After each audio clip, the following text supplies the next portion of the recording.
First off, I love my kids. This is Learning to Dad I'm the cool dad. That's my thing. with Tyler Ross. What I do have are a very particular set of skills. I'm gonna have fun, and you're gonna have fun.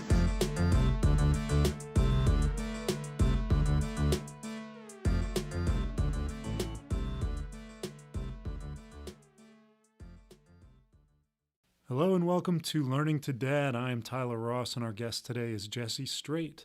Jesse, like me, is a born and raised Fauquier County boy, but unlike me, he is a University of Virginia graduate with studies in religion and pre-med. I believe his first job out of college was working for Habitat for Humanity. He was raised in a fairly typical suburban setting, but now he and his wife Liz operate the 82-acre Whiffletree Farm in Warrenton, Virginia, where you're celebrating your 10th anniversary in business.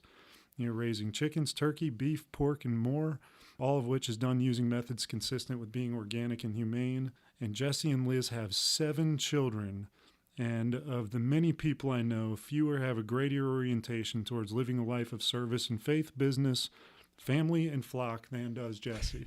Thank you. Thank you very much for being here and interviewing with me. This is really cool. Happy to be here, Tyler. Yeah. So raising kids, as we know, there are no metrics or measurements by which we can really gauge our success. But as we strive to be better people, husbands, and fathers, we will be better. And I think a big part of that is learning from others. And so the people that I admire, the people I perceive to be high-level professionals, and people that are deliberate fathers, people that are critical thinkers, people that are positive and supportive. And because I think that you are those things, I feel like we'll get a lot of value out of this. And if for no one else does, I'm certain I will. Great. So again, thank you. Yeah, of course. Thank you for the kind words. Yeah. So just to start right off the bat, Whiffletree Farm. Can you paint a picture for people listening of what Whiffletree Farm is? Yeah. Do you want just sort of the picture right now, or like the backstory, or? Yeah, give me some history on it. Okay. Well, actually, let's paint what it is now and go back into it. Sounds good. Yeah. So we raise and sell chicken, eggs, turkey, pork, and beef, like you mentioned before. It's 82 acres. We also now rent some additional acreage for our beef cattle. And just to give you some ideas on, what we do and how we do it. So in this last year, we raised about 10,000 meat chickens, and we keep about 2,000 laying hens. About 130 pigs a year. Our herd of cattle is about a little over 100 head, and we just finished up doing about 700 turkeys for Thanksgiving. And then in terms of who it is, it's obviously Liz and myself and the family. And then my right-hand man, Jonathan Elliott, who's VP, has been with me for now over 3 years. And then we generally have a part-time delivery driver, but we just hired a fella who was an intern this last year, and we just hired him on full-time. So he'll start in February. We're excited about that. So he'll be doing deliveries as well as helping manage operations on the farm. And then we have anywhere from 1 to 5 interns that are mostly with us in the spring to fall when we're busiest. And then we have a great crew of local high schoolers and community college students and otherwise adults who happen to be free on a Wednesday morning to help us with our poultry processing crew. And so that's from May to November, and a great group of people there. And then my mom and our friend Kathy Steckman are sort of our egg packers. So every Monday and Wednesday, they come out and keep the store and clean and pack our eggs. And you do have retail on site. That's right. Yeah, we have a little farm store on the farm. And so I'm just trying to make sure I don't forget anyone. Lots of other people that help out, but that's the main people that makes up Whiffletree Farm and the animals. And then I guess, like you mentioned before, we're proud of our farming practices. So, everything's on fresh pasture, no antibiotics, no chemicals, no GMO grains, and our beef is 100% grass-fed. So we take a lot of pride in how we raise our animals. Yeah, I think this is near and dear to my heart, as you know, because my mom owns the Natural Marketplace in Warrenton, organic health food store, grocery store.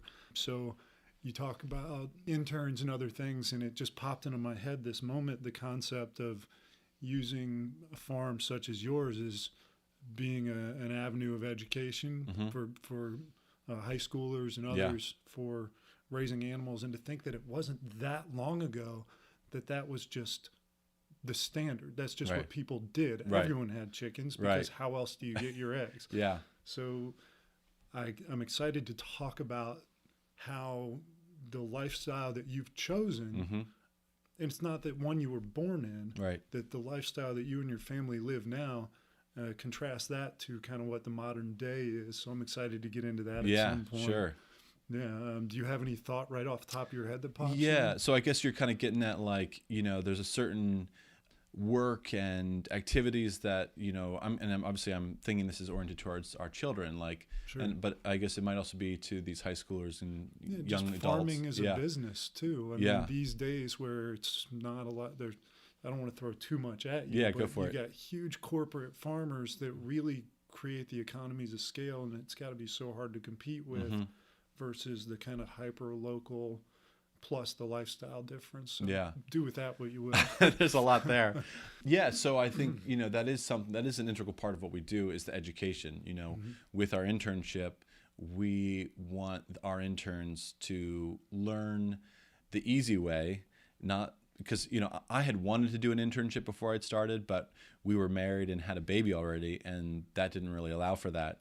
So I know personally, I made all kinds of expensive and frustrating mistakes because I was learning as I went. And so I want, like, our interns to really cheat the learning curve and bypass all those expensive and frustrating mistakes I made. Of course, you can't bypass them all, but a lot of them. And set them up both in their education and then as well as like an ongoing consultant for them that they can, help them launch. So that is an important part. And yeah, I think too, like with our processing crew, we've had, people that have started out when they were 12 and 13 help processing with us and until they're 20. And we really, we're not claiming credit for their maturation, but like, I don't think their parents would say that it wasn't like a part of what happened, that they like, we have really high standards. Like, we want really good behavior and really good work. And we're really proud of what we do. And I think that rubs off, so they feel proud about, what they're accomplishing with us. And they see, like, to what standard they can get, like someone holds them to a standard and they know, like, hey, I can work really hard, I can get really good at something, and I'm really appreciated, and I'm doing something I'm proud of. So that is nice to be a part of that. And then I guess as it pertains to our children, we can maybe get into that more if you want, but that's definitely, something that was attractive to me about farming, was how it's so easy to integrate your family, at least this model of farming, to integrate your family into it and have, my children understand my work and be with me in my work, and that I can teach them how to work, and how to work in general, and of course what we're doing obviously in particular, and I can, take opportunities to compliment them when they do good work and show them, oh, well, when we're, when we need to work quick, like, this is what it means to work quick. If we're in a hurry, this is how you turn up the volume, or like, this is an important mistake not to make. That one, don't worry about it. It's not a big deal, so you can kind of teach them. And I think that's, really valuable. And it's, I think will, hopefully give us a connection with each other, my kids and myself, that, I feel really fortunate to have. I know that, like, a lot of fathers don't get that privilege of, working alongside their kids a lot. I really feel fortunate about that. Yeah, I want to expand on that a little bit, because what I do, I'm, real estate, building, all these things. Like, I'd love, and I get the benefit, like you say, of working with my dad, which is the greatest. And I hope that my kids want to do something with me, collaborate in some way. Yeah. But I don't know, because at 4 years old, my daughter's not going to write a real estate contract or, do a layout for a development, or be able to pound nails on a construction site. Yeah. Whereas your children, what's the youngest that I'm going to do air bunny quotes, put them to work? Yeah. At what point have you gotten them involved in the activities of the farm? Sure. So it's very gradual and I hate to use the word organic, but we'll use it a lot, probably. Trying to avoid that. So, for example, like, I need to make deliveries to a restaurant. I'll bring even my 2-year-old, with me. They're not doing work, but they get to be with me and they think it's fun, and they get to see, me providing food to people and the people appreciating that, and they get to be, oh, look at how cute you are, and oh, you're helping your daddy, and all those fun things. So, it just starts out by being with me. And then as they get older, they want to help me, and so we've started this tradition where we have what we call the special work day. Yeah. So with our four oldest kids, so what happens is the night before they lay out their clothes, and then I'll wake them up early the next morning, and then they'll get dressed and come out with me to do the morning chores, and we start the chores at 6 a.m. So they'll come out with me, and we'll go open the hens' nest boxes and feed the hens, and then we'll go over and move the meat chickens to fresh pasture. We'll go check on the pigs. We'll move the cows. And so, and when they're really young, say like, they're 4 or something, again, they're mostly just coming with me, and they might be picking flowers while I'm moving the shelter, or they might be on top of the shelter while I'm moving the shelter. Going for a ride. Yeah. And I try and, make it fun. I try and am intentional about, telling jokes, telling stories, teasing them, and pointing, and, without being too heavy-handed, I like to point out, like, isn't it such a beautiful morning? Look at the spider webs in the dewy grass, or like, look at how the chickens love it when I move them to fresh pasture. Isn't that so cool? Yeah. And I try and point out the things that, get me excited about my work. Because again, some people joke like, "Oh man, you got 7 kids. You're really gonna put them to work, aren't you? And get a bunch of free labor." And I know, you can. They don't have kids. They know it's not free. Well, yeah, well that's true too. But I mean, like, that's a fine joke to make. But sure. That aside, like, I really don't want to do that. Mm-hmm. My end game, like what you mentioned, is I want my kids to love the farm, mm-hmm. and I want them to love being with me and Liz. Yeah. And that won't happen if they are used as slave labor. Right. You know what I mean? And how the cliched story is, I grew up on a farm and I couldn't get off it soon enough, sure. Right? Because probably in a lot of ways, who knows? But some of the reasons could be they were used as slaves. I mean, that's a little extreme. They were used as cheap labor, know? Or maybe the farm was aesthetically or aromatically not pleasing, So those are also goals of ours, that like we want to farm in such a way that it's pleasing to all the senses. And that's how things work in nature. You don't have, big manure piles in nature, right? The animals spread it out and it gets used by the soil. So yeah, so basically, I don't want to go down that path, and I would feel like, one of my big goals in life, I would have failed mm-hmm. if my kids resent me because of their work on the farm. And this is something I have taken from this farmer, Joel Saladin at Polyface Farm, who's sure. kind of the guru of our field of sustainable animal farming. And I really respect him for this.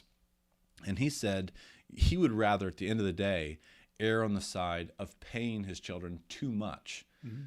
because who cares if you have a little less money, but if your kids love to be with you and to work with you and they have an affection for the farm and the work, how could you what is that worth? And of course, like, I have no expectation that like all my kids are gonna love farming, they're all gonna want to live in Warrenton, and but I'm going to do whatever I can in my power to woo them mm-hmm. and to make that attractive. And of course, if they decide another path, so be it. But I'm going to do whatever I can to say, hey, isn't this really cool? Hey, we can like make some really cool opportunities for you here, and like, don't you really enjoy this work? And don't you see how like good it is? Whatever ways that I can point out what I think are the true goods of the work and the life, and the chips will fall where they will. I think you hit the nail on the head when you said provide them the opportunity. I think a lot of folks try to, steer their kids one direction or another, which we all, I think, naturally want because we want our kids sure. to be a particular way. But yeah. I think the most important thing is giving them the opportunity to exercise their own discretion. But if we can give them opportunities as parents, right?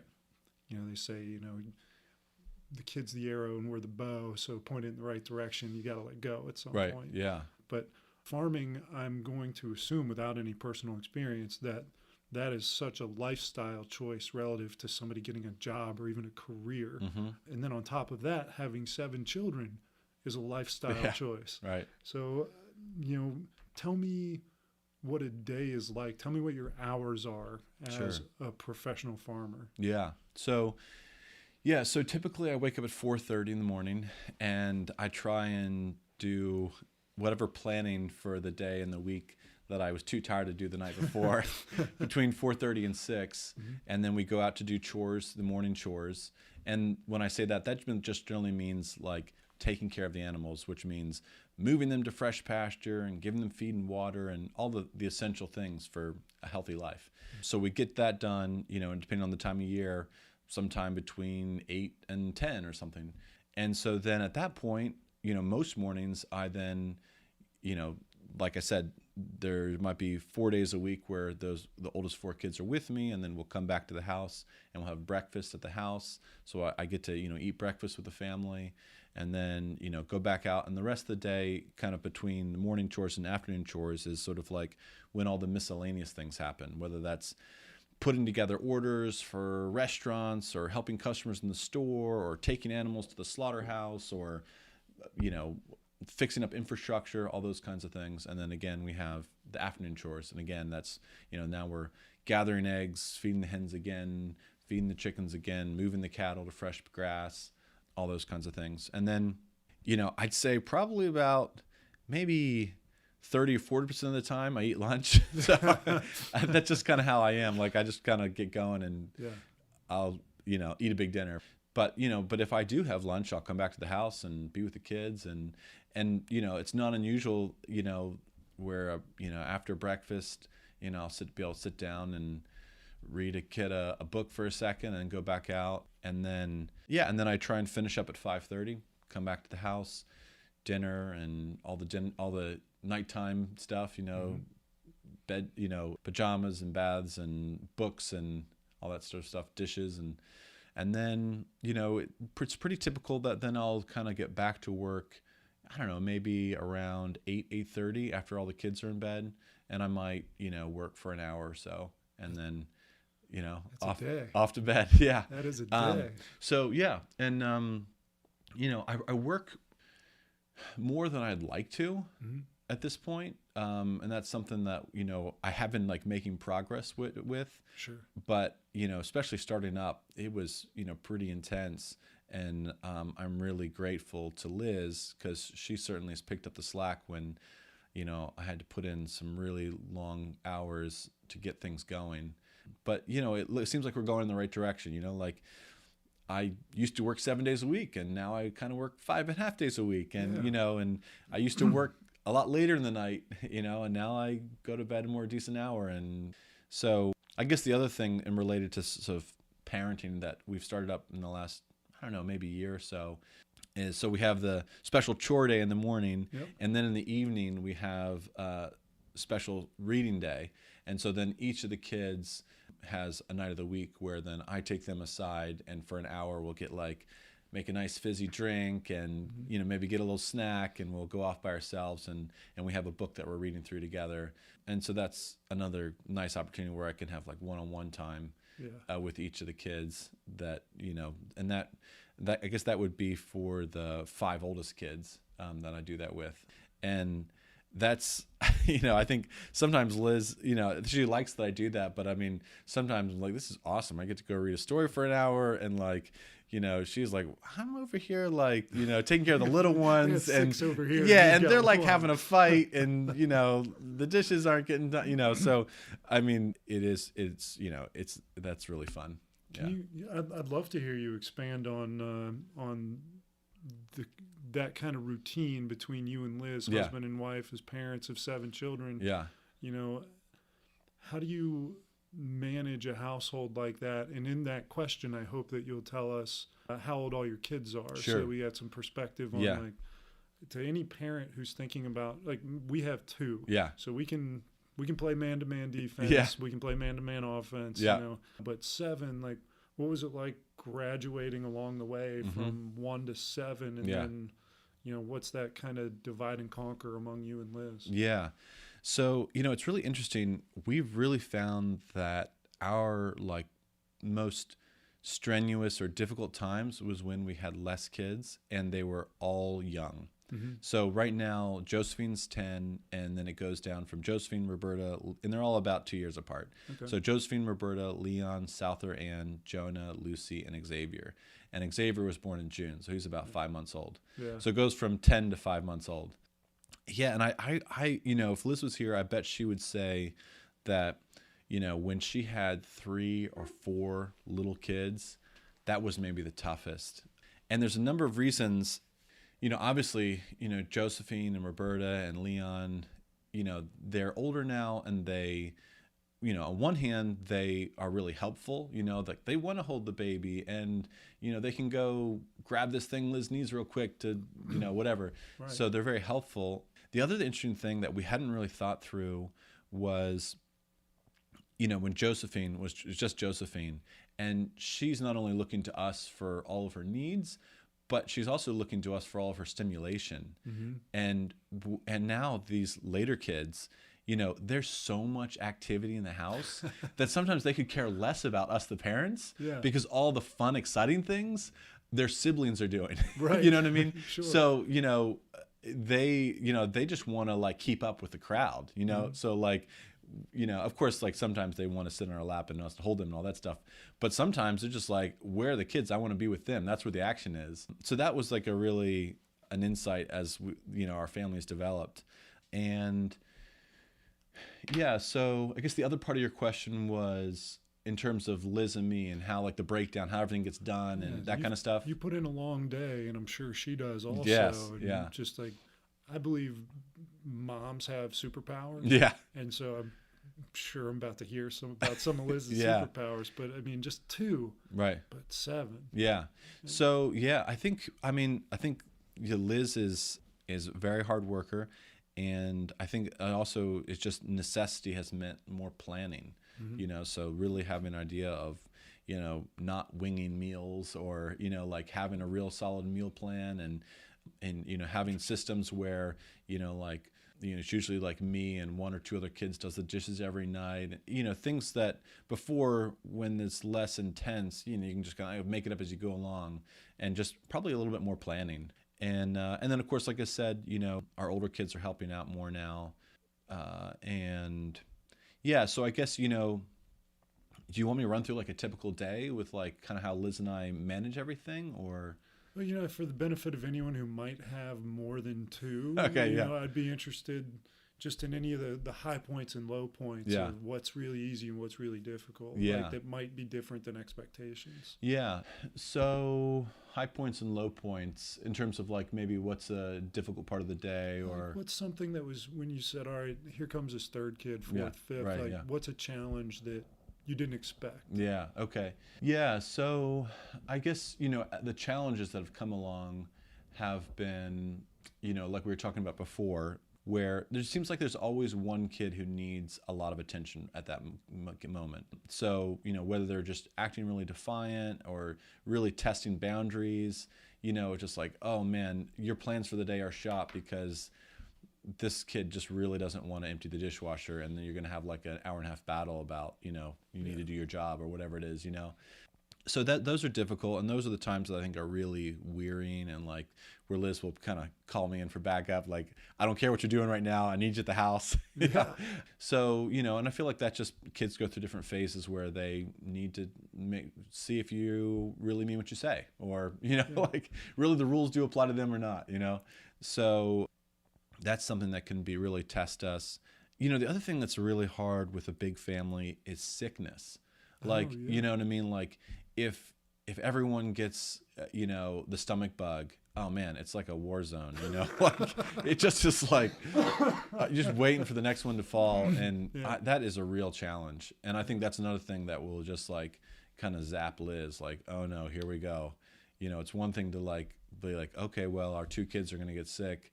It's like, oh no, like we're going to be dealing with this for 2 or 3 weeks, So that's a challenge. And then also Liz homeschools.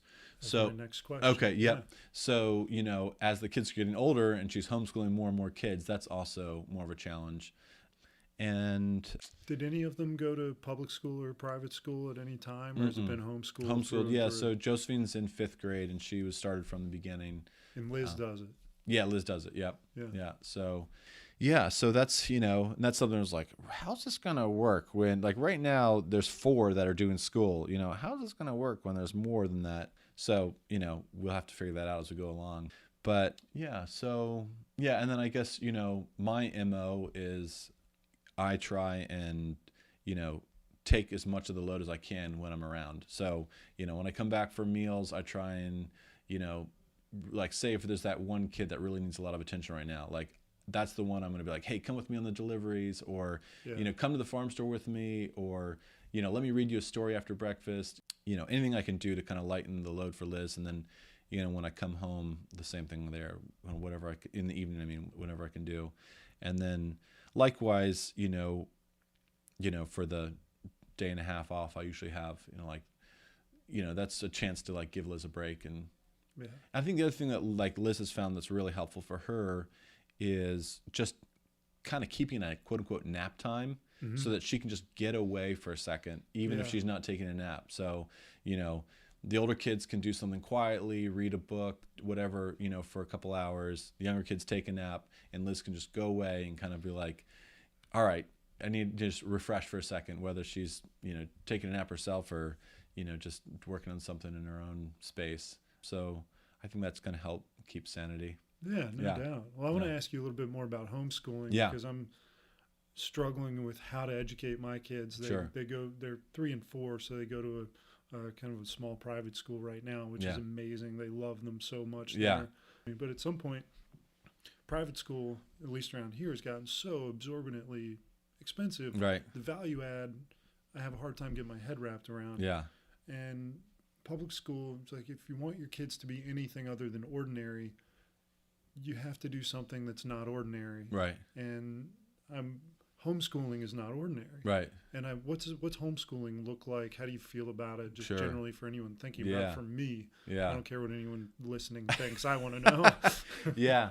Well, so, Liz's background was conventional public schooling, and she grew up in the suburbs. My wife's too. Okay. Yeah. She grew up in the suburbs of Philadelphia and went to really good public schools and had a good experience and loved school and did well in school and all that.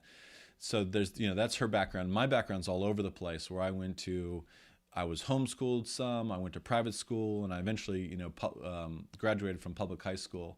And yeah, so I, kind of have a bit of everything from my experience. Yeah, I guess, I have some thoughts about homeschooling. One is, like, I feel really fortunate that Liz wants to homeschool and that she's doing it in our context, because I know that, like, a large downfall of homeschooling is the lack of social life. Right. So, like, I could see there's just a lot of things going for us in that regard. One is that, like, I'm around, so there's some extra social life, and I incorporate the kids into my social/business life. Right. So, like, they get to bop around with me and talk to customers and go to restaurants and, interact with interns and colleagues, and, so there's kind of there's a lot going on, so it's not like that sleepy suburban home in the cul-de-sac where, like, all the kids are off at school and there's one parent at home, and otherwise it's just kind of a dead zone socially, and of course, and now that's painting a pretty bleak picture, because there's lots of, nice homeschool co-ops and all kinds of things that are really kind of growing more recently. But then also, just so there's one sort of, like, the social aspect of the farm, and also too, like, the kids have this huge playground where, they, again, they might not feel as trapped as they would in, like, say, a suburban context, where, like, they can romp around, go down to the stream and go swimming and go trek through the woods, go play with the animals. So, like, there's kind of a lot of interesting things going on that way, which is nice. And then I guess too, the other thing I would say is, homeschooling where there's 7 kids that are all generally, like, a couple years apart, means that they have built-in friends.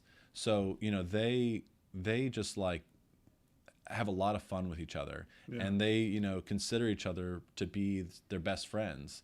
And so, that's another nice thing. Whereas if, we had a couple kids that were 4 or 5 years apart, that just is a different social scene. And so that's another thing. And these are not things that we like really planned out, Yeah. We're just more like figuring it out as we go along. But that was like, oh, that's really nice that's that way. So yeah, and I guess, I share some of your thoughts. Private school is really expensive. And also, in both private and public school, also, they do add sort of like, I don't know how to say it, but they add work to your day too. Like you're not just like getting off, Right. like, oh, I just outsourced that. Now I'm, like that does not how it works. Like kids come home with homework. You're helping them learn things. You're schlepping them back and forth to school and activities. So all of a sudden, like, you can feel like, yeah, your day is filled with a lot of these things. So that's a really nice thing about homeschooling too, is just the kind of peaceful family life that allows for, where like the kids aren't doing homework at night. Like we're reading stories and we're hanging out, and we're not just like the rat race of like driving kids around and little kids just hanging out in a minivan all day. Like that's not happening. Yeah. So I think we feel really fortunate that we're, not having to do some of those things. But, of course our concern is like, are kids happy? Or also like, will later on in their adulthood, would they resent us? Like, I wanted to go to school and, you like forced me to stay home or something like that, Sure. So like those are things that are in mind that we, we're trying to constantly talk to our kids and like, hey, you know, these people that go to school, like, do you think you want to go to school? Or, what are your thoughts about that? Are you, what would you be happy about? What would you be sad about? So we want to be, we want to be really careful that we, I don't know, don't have that like for whatever agenda we do have, that we're really careful to listen to our kids and be sensitive to making changes that we need to. I mean, this is kind of a hard segue, but in your lifestyle with the kids and more farmer lifestyle, do you reject like devices like iPads and phones and television? Like, do you have that at all, or do you try to minimize it? Like, what's your approach? Yeah, so we don't have a television at home, and none of the kids have any devices, any phones or tablets or anything. So we don't have anything like that. I mean, I have like a smartphone and a computer, so that is part of the home because I'm doing work with it. So it's not like they don't know what those are, Sure. but they don't use them at this point or really play with them or things like that. Do you see a difference between kids that have access to those things, basically unfettered access, versus your kids? Do you find that like your kids are more present or more in tune with nature or anything, or like these other kids are zombies? I feel like my kids, we try to limit it, but we go out to eat and they won't behave. Right. It's a really great shortcut to just sit there quietly for 45 minutes. I have guilt with that. And I just, what's it like to be so guilt-free? Yeah, well, I'm not here judging you, so don't worry about it. Yeah, so I don't know. I don't, our kids are so young at this point. I think that's going to be something we come across more later on, when it's just more normal for older children to have all their own devices unfettered. At this point, most of the families we're interacting with, their 10 and 8 and 6-year-old aren't just like, whiling away hours on some device without any restrictions. Right. So I think our kids would think that was like weird. Like, what are you doing? Don't you want to like, I mean, that's not true. Of course, they're like any human being, they're attracted to bright, shiny colors. So, sure. So yeah, so I guess to answer your question, I just don't think I've seen a lot of children that are the peers of our children that are in that situation where they're just really like glued to the device. And maybe that speaks to like the crowds we run in, but for whatever, that's the answer. Yeah. Okay. Sure. Well, I want to get into some more kind of, we'll have like a lightning round at the end, okay. But I want to get into some kind of short answer stuff. Sure. And I'm going to start with what I expect to be this is going to be my last long answer question. So something that I haven't had to do with my kids yet is really explain to them what death is about. Like, we had a cat that died a couple years ago, but they were too young. Right. And we have a dog that's going to die, and I'm going to have to explain that to them. Yeah. We have family members, friends. It's just inevitable. Right, sure. Whereas on a farm, it's a daily part of that operation. And I wonder what that conversation's like with your kids. Yeah. If you recall that particular moment where, like, I got to explain what the circle of life is to my kids. Yeah. And then that, the value of life and those Right. things. Yeah. Yeah. So I think maybe go at this in a couple ways. So sadly, Liz's mother passed away from a brain tumor. It's now about 5 years ago. Mm-hmm. And so some of our older kids, were aware and went through that. And so, that was, the closest person to them that, that they had to go through her passing. So we had to deal with, questions and all that kind of stuff then with the older children. And then, like you say, death is a part of the farm life. Right. And but I guess we kind of talk about our approach to the animals from start to finish, not just when it comes, like, say, if I'm, slaughtering the chickens, that's not the first time I'm talking about, how we ought to approach and respect animals and be grateful for their lives and what they're providing us. So, say I'm, I don't know if this is getting too real, but I'm slaughtering some chickens, and one of my younger children comes up and they're like, "Oh, that's so sad." I'll be like, "You're right. It is sad. It's not pretty when, like, an animal has to die." And the reason I'm doing it this way is because I respect the animal and I'm grateful to the animal for what the animal is providing. And I kind of try and take those opportunities to teach our children why we do what we do and how we are trying to have an attitude of gratefulness and respect. I will say that, maybe even more so than death, mating and reproduction comes up at an earlier age. I haven't gotten that far yet. Enlighten me. Educate me. So anyway, I don't know if Liz read this or someone told her this, but it was wise. It was only answer the question the child is asking. It's very tempting to, like, a child will be like, "Why is that one cow jumping on the back of the other cow?" And you can be like, "All right, here we go. We're going to talk about everything." No, you can just say, like, you just answer the immediate, like, trying to get in better position. Yeah, or like, that's what happens in nature is sometimes animals do that. And if they, like, ask another question, well, why do they do that? But a lot of times, a 3-year-old's going to be like, "Oh, okay, cool." And then when they become, a 7-year-old, they might say, "Oh, well, why do they do that?" And then you answer that question. But, anyway, that was wise advice, I feel like. But anyway, that more than death, I feel like mating and reproduction are more the kind of the buggers, like, "Oh, wait a second, how do I give an age appropriate answer here?" And so anyway, I suspect that, like, our children will understand the things about the birds and the bees maybe sooner than some. They'll come at it pretty naturally. Yeah. Oh, that's great.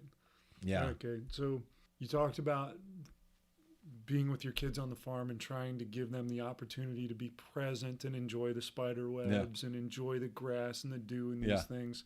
Now, what about the flip side of that when you have to punish you? I'm gonna use the word punishment for lack of a better term coming to my head, but when they need to be corralled, I think I've said it before, but you ever go bowling and they've got the inflatable tubes down the side? I feel like we just got to stay in the lane. Like, how are you the bumper? Like, what do you do when your kids are being defiant? Mm-hmm. What works for you? Yeah, sure. So, I've seen lots of different things work for parents. Mm-hmm. And I'd say probably the couple things that come to mind the most are modeling for the children, good behavior and virtue. And, so I think that's really important. Like you yourself as a parent are really trying to be, a really good person and show by example to your children something to aspire to. Mm-hmm. And, that's obviously easier said than done. Yeah, we're human. Yeah, right. So I think that's one thing.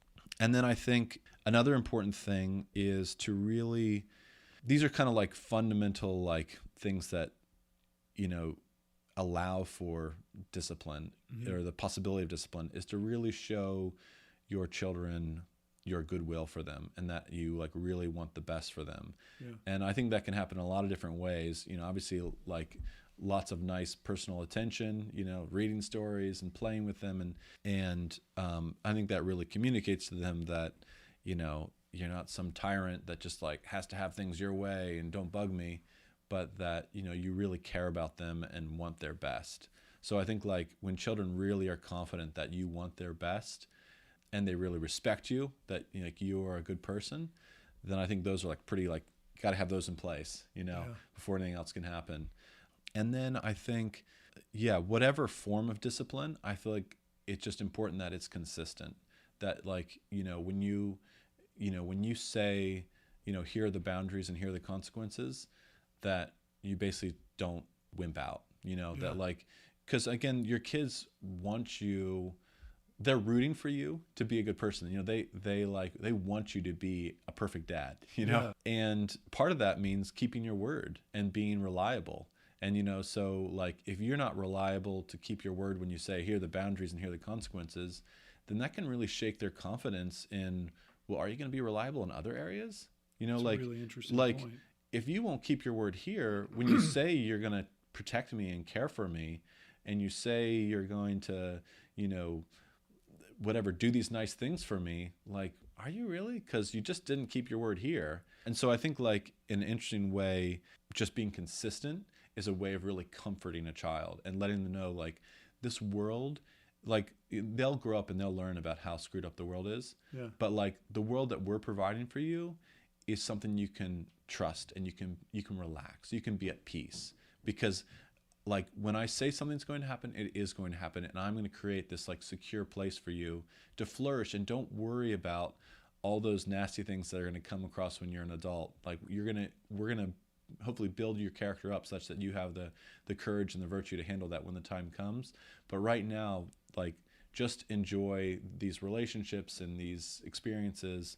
Yeah, so I think those are some of the things that stand out to me. It's just consistency and keeping your word. And, you know, when some of these phases that come through with these children, that are, you know, going through like a defiant period, you know, they have to get a lot of negative attention because they're butting up and they're saying like, are you serious? Are you serious? Is this really a rule? Is this really a rule?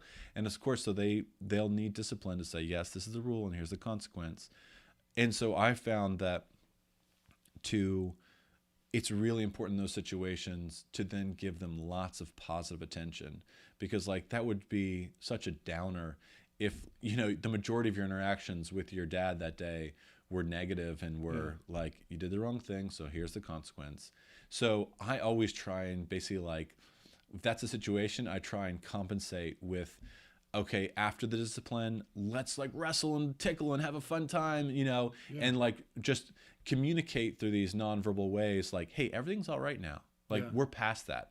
That incident happened. I don't think you're a bad person. I'm just marking that behavior is not acceptable. And I'm not saying that like you're a bad kid, you know, like, no, that I just taught you a lesson. And now I hope you learn that lesson, but you know, we'll do this again. But like also right now, we're gonna have a lot of fun and like wrestle and tickle and that shows the kids like, I'm not holding resentment. You know, I'm not angry. This is a very unemotional thing in the sense of like negative emotions, you know, like, like, you know, I'm so angry at you, you know. So I think, you know, compensating within lots of positive attention for kids in that phase has really borne out that's like really important to, you know, remind them like, I love you, I care for you, I want your best. And no matter, you know, how many times you disobey me or do something that's not right, like I'm not going to resent you. I'm not going to be angry. And we're moving on. Clean slate. It's incredibly powerful. You like moved me during that description. I appreciate that a lot. I'm going to take a lot out of that. Yeah, really, really great. Yeah. And I think that's one other thing on that is just like, I think it's so important to try and, you know, when necessary, discipline children in an unemotional way. Yeah. Couldn't agree more. You know, like just calm, like this is matter of fact. You know, like I want our children to learn the consequences of bad behavior now when the stakes are really low. Yeah. You know, like I want them to learn that it's really bad to lie to me now and not learn when they're an adult and they're cheating on their taxes and they're going to jail. Yeah. You know what I mean? Yeah, yeah. Stakes are a lot higher, you know? So that's one thing. It's like just keeping it really unemotional, and that like this isn't a personal thing. This is not like I don't like you anymore. This is just I need to teach you a lesson so that you'll be happier when you're older. And I try and communicate to the kids like, you know what, like what I'm trying to do here is make you happy. That's what I'm trying to do. And to be happy, like you need to learn some of these lessons. And there was something else I was thinking in there, but I forget the other thing. But anyway, yeah. Well, you talk about not being an emotional response. It immediately made me think about my wife, who says, you know, managing a classroom of kindergarten and first graders. Yeah. Says the second you raise your voice is the second every one of those kids know that you don't have control anymore. Yeah, right. And I've found that in order to not have an emotional response requires patience.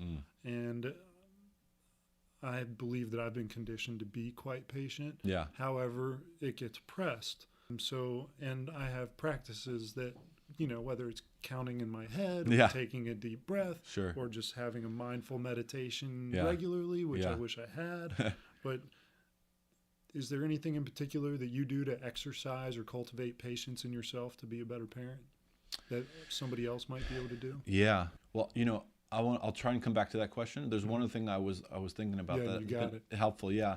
And that thing is sometimes as a parent, it's really easy to discipline your children for your own sake, whether that's because, you know, you just really like enjoy that authority and you're like, I'm going to put you in your place, you know, and not for their good.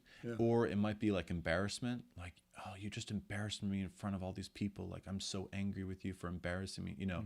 So those are, I think, really like common, easy to, you know, feelings easy to have. Emotional again. Yeah. And so I think like that's a really important thing is just try and remember, like, I need to put my child's good first. And this isn't about like, I'm really want to move on with my day and get my list of tasks done and you're getting in the way of that. And it's not about like you're making me look bad. You know, it's about what is best for my child and how do I like try and come back to focusing on that despite all these feelings of like rage because the day's been ruined and I look like a fool and whatever else, you know. Yeah, how do you get to that place? Yeah, I mean, you make lots of mistakes and you don't. Yeah. But I think, and that brings up another good point. Is like, I think it's really like maybe one of the things I think is most important is like, I think it's really important to be in the habit of asking for your children's forgiveness. It's really nice. Yeah, so I think that, you know, as parents, we should aspire to be perfect parents. Yeah. And of course, we're not going to be. Right. So we should just, you know, from the gate, just admit that's going to be the truth, right? And if that's the case, then we should all from the gate and just have a plan and a habit of asking for forgiveness. And that's a good thing in itself, you know, like that should be done just because it should be done. But also, how much might that save relationships? You know, for example, like the if I'm in the habit of, you know what, Roberta, like I was hungry and I was impatient and I shouldn't have like barked out, you know, that like command or whatever it was, you know, will you please forgive me? That, you know, I've seen in my kids how much they appreciate that. You know, they, I think, relish those things. And I think they also think it's kind of funny that I'm asking for their forgiveness, you know, but they really relish it. In fact, there's this one story with Leon. So Leon is 7 now. At the time, he was probably 5 or 6. Actually, the same thing happened where we were eating a meal. Roberta did something that was frustrating. I forget what it was. I was probably stressed out about something. And I remember I just like spoke harshly to her. And I was like, you know, so then like whatever, you know, a minute later, I'm like, you know, Roberta, I really shouldn't have spoken to you like that. Will you please forgive me for speaking to you like that? And you know, and kids, like I said, kids are so rooting for you at this age, you know, they're like, oh, sure. Yeah, no worries, you know? And Leon, you know, was like, he said to me, he says, Papa, I really like it when you ask us to forgive you. And I was like, you know, he stopped there, and I was like, oh man, this is juicy. I want to hear what I want to keep talking, you know. So then I was like, oh really, Leon? Why do you really like it when I ask forgiveness of you guys? And he says like, I don't know, it just makes me feel warm inside. How amazing. Yeah. How amazing. Yeah. So, you know, so anyway, but back to the point, which is like, we're all going to make mistakes. But, you know, how many adult children resent their parents? Yeah. And how many would if their parents regularly ask for their forgiveness? I mean, of course, like, you know, a parent that continues to make the same habitual act of some kind of violence against their children, you know, Right. you know, that's a hard one to stomach. But a parent who really authentically, you know, wishes for their child's good, and because they're human, makes mistakes and does things that annoy their children, or does things to, you know, unwittingly hurt their children, you know, how much sympathy would be engendered, you know, if that parent just was regularly asked for forgiveness. And then that would also really make it clear to the child that there's an open invitation for feedback. Yeah. You know, like parents who never ask for forgiveness and essentially are saying, don't talk to me about things you don't like. Right. Because that's not, we don't go there. Yeah. And if a kid feels open to be like, you know what, my dad always asks me for forgiveness when he thinks of something he did wrong, it's gonna be totally fine if I go to him and say, you know, when you did that thing in front of my friends and you made that joke, like that hurt my feelings. Yeah. They'll feel really comfortable doing that if that's just a regular part of life. And so what could be something they just resent and are annoyed with and all that, you know, could like come out to the open and be an opportunity for, oh, I'm so sorry. You're totally right. That was mean of me and stupid, and I'll really try not to do that. And let me know in the future if I do it again, I'm going to try hard not to do that, you know? So, oh, but yeah, so you were saying, I want to stay right on this. Okay. I think this is amazing. Yeah. I just finished reading Lewis House's book called The Mask of Masculinity, where he talks about all these masks that men wear to protect themselves, to keep Yeah. from being vulnerable. right. And I think that's such a beautiful way to be vulnerable to your children. Mm-hmm. Because I would look at vulnerability as being the willingness to try something, knowing that failure is a possibility. Mm-hmm. So that vulnerability, like you say, gives kids permission to try, Mm-hmm. to come and speak to you, Yeah. because they have confidence that even if their try is a failure, Mm-hmm. it's not going to be the end of the world. Yeah. Because Papa's going to respond in a way that is not dangerous. Right. Mm-hmm. So the fear isn't there Mhm. for your child to communicate with.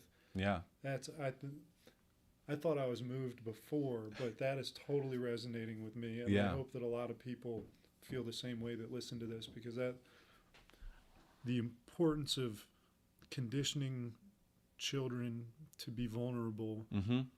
the world beats it out of them at probably 4 or 5 or 6 years old. Right. And so if they can stay vulnerable, it means they'll be Mhm. willing to take risks, which means they'll be able to do really amazing things. Yeah. So And that comes back to like we were saying about before, where like if you as a parent keep your word about what the boundaries are, Yeah. that creates a security where, you know, a kid knows that a kid has a certain level of inner peace, I feel like, where, you know, they know they're standing on solid ground, and they know what's what, and likewise, and I think ways that we as parents can provide, you know, stability for our children is really freeing to them. yeah, that's awesome. All right. So yeah, let's ask that question real quick, Yeah. and then I want to go lightning round. Okay. Like, is there anything that you do to cultivate patience in your life for the benefit of your business and your family? Yeah, let me think about it. You know, I think one sort of like step back from that is, you know, your background. So, you know, I'm one of 6 and, you know, used to a house full and chaos and not everything in the right place and, you know, things like that. Whereas Liz has 2 younger sisters, and, you know, her house was, you know, less chaotic than mine. So it really comes, you know, like I feel like I have an easier go of it sometimes because that's like normal for me. Right. And so things that might upset Liz, you know, I don't even see or hear. So there's some bit of it which is just sort of like background and how, you know, what bothers you, you know. In terms of like when something actually does bother me or get to me, you know, I don't think I have really anything great in the moment.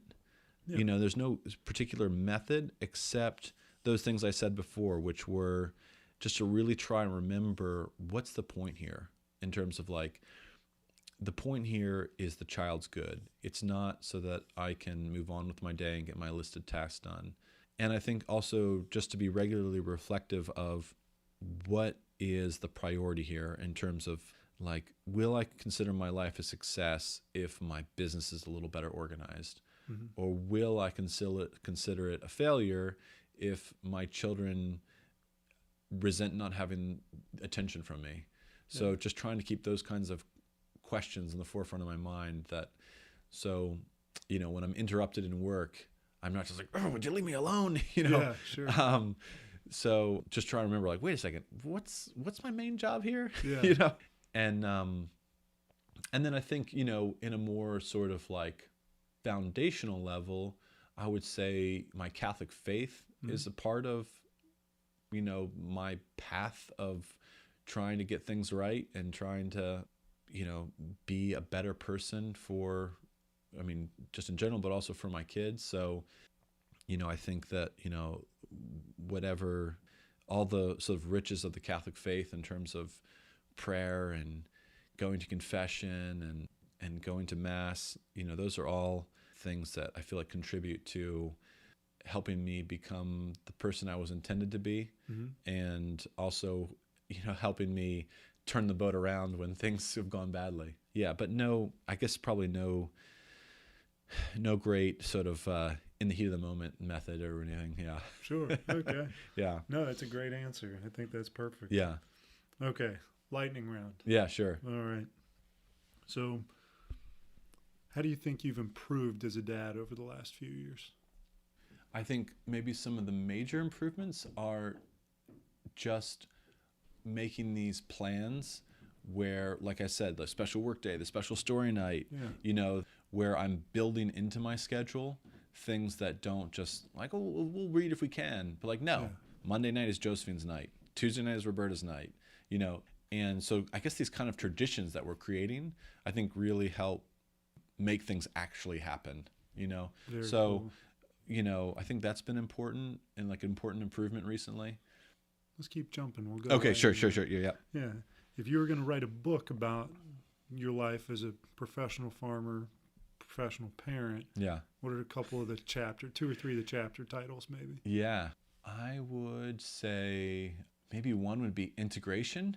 And by that I mean like whatever ways you can in your life, trying to bring all the different parts of your life together. Yeah. So normally, work's over here, school's over here, extended family's over here, children over here, education's over here. And I feel like I'm really happy with the aspects of my life to the extent that they are into like coming together, and that like work and kids and education and family and extended family are all overlapping. You want more chapter titles? Give me one more. How about, there you go, I'll put you on the spot. How about one when you first had your kid? Whatever that chapter was between school, work, and kid. First kid. Yeah. What's that chapter of life called? Between school, work, and kid? You mean when we had our first with Josephine? Yeah. Mm-hmm. Oh, man. It was so much fun, and we took ourselves so seriously. And we did so many things that we laugh at now. I would maybe just say fun and early mistakes. Love it. All right. So generally, for the sweeping population of fathers, what do you think is the role of a father to their children? Yeah, I'm sure there's lots of different things, but the thing that comes to mind would be someone that their children is really proud of. Someone that they can just be like, my dad is a good guy, and like, for whatever else he is, like he really tries hard to do the right thing and to be good to people. So I think like as a moral example, and then with that, like I feel like if everyone had a dad that was like someone that they were just proud of because of how good a guy he was, and he was that kid's cheerleader, like the world would just be like a different place. Love it. Okay. A physical gift. If you could gift to every father on the planet a physical gift, what would you give them? Oh, man. Let's see here. Big or small? The ability to read bedtime stories late at night without falling asleep. I like it. Okay. So, what are 3 qualities that a super dad has? Okay. I would say one would be that they are, good and virtuous themselves as like a starting point. I'm kind of a broken record here. And then Consistent, as we talked about. and then the other I would say is humble and willing to ask for forgiveness. And the other I would say a close listener. Great. So, I think if a kid doesn't feel like they're actually being heard, even if their dad's a really good guy and in other qualities, that breaks down a relationship, right? Like you can't have connection if like just missing each other. Right. Yeah. Okay. I don't know if you watch much TV, but is there a dad on TV that you grew up liking or one that you like now? Let me think about that. Yeah, I can't think of anyone. Sorry. That's okay. Yeah. All right. So this will be my last lightning round question. Okay. But I do want to give you one long answer shortly Sure. because it's near and dear to both of us. Yeah. But the last lightning round question is one that I borrowed from Tim Ferriss that I have to give him credit for. Okay. He's a podcaster among many other things. But if you had a billboard on which you could put a message to every parent, every father, limited to that billboard, and they'd drive by it every day, what message might you put on that billboard? Yeah. How long of a message can it be? It's gotta be legible at 75 miles an hour. Okay, yeah. Let's see here. I would say, since it has to be short and sweet, I would say be with your kid. Love it. That's Yeah. great. One that Ike Broadus said is just different than yours. Yeah. It says go home. But be with your kid. I love it. Yeah. So we're going to call that a wrap, but I want to say a bonus question. Sure. That's not necessarily parent related, but I think it is because it's a part of what we do every day. Talk to me about food and what you feed your kids. Sure. Let's have that conversation. Do you want me to like run through the meal plan kind of thing? Or Well, I mean in terms of the quality of food, because you and I are indoctrinated in eating things that are organic, eating things that are local, and trying to do the very best we can, whereas, the average population doesn't know that there's added sugar in milk. Right, yeah. So the importance of food just in general to life. As a farmer, you get this modest platform to say, this is what's wrong with food. This is what should be happening. Okay, sure. Yeah, I guess the starting point, food is so fundamental to human flourishing. It's something we do 3 times a day, and if we don't, we're not going to be around for very long. Yeah. So I would just say that, you can go look at studies and you look at the breakdown of an egg that came from a hen that was raised in confinement, never saw pasture, had regular antibiotics and genetically modified feed, and you can compare that to a hen's egg that's raised on pasture and non-GMO feed and no chemicals and no antibiotics, and it bears out. It's a different food. So like if you want to go there, we can. But I also say we don't need to. Common sense tells you that an animal that's raised in an unsanitary environment that's stressful and that basically only can live if it's propped up on antibiotics is not going to give you food that makes you healthy. So, I feel like common sense just tells you what you need to know here. So I think, how mind and body are connected, I think I'm sure that we don't know the extent to which all these things are connected. So, when we talk about a person's health, you could be talking about cancer or depression or all these things. I think it would be hard to say that, your diet and what you put into your body doesn't have an effect on those things. I think that would just be kind of like a silly thing to say. That's not the case. Yeah. Because, of course, your environment, how active you are, what kind of air you're breathing, all these things all do. But if you think about it,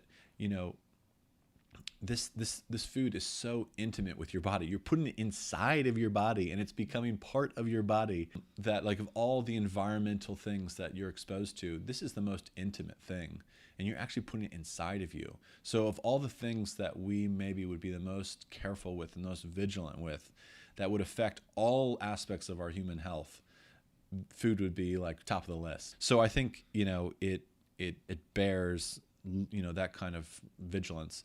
So yeah, and then I think the other thing that's just part of this problem is that you have a combination of human nature, which when it can will oftentimes take shortcuts, and it takes shortcuts when it's not held accountable. And it's not held accountable when it can't be seen, when it's not transparent.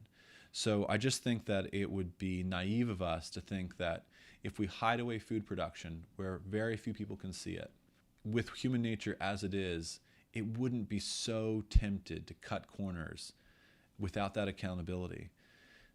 That I think it's just naive. So I really believe that small local farms really are the answer to that transparency problem, where you actually, as an eater, can come to our farm, walk around, see our animals, see our feed. Everything is exposed. There's nothing to hide. And so I'm human. I could have temptations to cut corners. And I'm really grateful for the fact for our transparency, because it helps me. You know what? I really don't want to move the hens to fresh pasture right now. I'll just let them muck around in that mud. No, that's going to look really bad. I'm going to move them to fresh pasture. So I'm grateful for that it helps me do the right thing. So I think just it's a systemic issue where we don't want the most important thing for human flourishing to be hidden, because we know enough about human nature to know that hidden things are a temptation for humans to cut corners. So that's why, I think like industrial organic is not the solution to the problem. I mean, we already know the industrial organic label is compromised, and there's all kinds of slimy things that are going on where what the eater thinks they're getting is not what they're getting. And so I think really it comes down to embedded local small family farms that people can have as much of a relationship with as possible, whether that can be that accountability, and that's kind of the negative way to put it. The positive way to put it would be that I have a relationship with the people I'm feeding. Yeah. And do I really want to like look them in the eye and see their sick kid and know like, oh man, well, maybe that's because of the chemicals I'm putting on the food, whatever it is, right. I care about our customers. These aren't like abstract things that are off shipped, away in the distance. So, there's that as well. Yeah, that's perfect. So is there any, for the average population, what would you recommend to them, and as far as exposing them or educating them, maybe in a book or a website or a documentary or a show that they might dip their foot into understanding what's available to eat and what they're actually eating, and contrasting those things and helping them make better decisions? Yeah, I would say some of the more popular ways in which that information is out there would be Michael Pollan. Has written a number of books sort of as both expose of the industrial food system as well as sort of a champion of local sustainable pasture-based farming. And then the movie Food Inc. is a very well-known documentary that does kind of the same thing. Joel is hilarious to listen to. Yeah. So Joel Salatin is a champion of that. Another person that I really respect a lot is Wendell Berry, who writes about these issues in a really compelling way, both in fiction and poetry and essays. So yeah, I think those would all be good sources. Yeah. And let's plug Whiffletree real quick. Okay. Your website, contact. Sure. So our website is whiffletreefarmva.com. Whiffletree is WHIFFLETREE farmva.com. And, you can check us out on Facebook, and you're welcome to, all my contact information is on the website, so you can call me, text me, email me, and come out and bring your kids and come see the animals and walk around. The wintertime's not as much fun as the spring or sure. fall, but like I said, everyone's welcome to come out and see the animals. How about some spots that carry your food or restaurants locally here in Fauquier, Warrenton? Yeah, we work with a number of restaurants here, Claire's and Black Bear and the Ashby Inn. So there's other restaurants, but those are some of the ones that come to mind. Yeah, awesome. Yeah. All right, let's call it. Okay, great. Thanks, Jesse. Yeah, thank you, Tyler.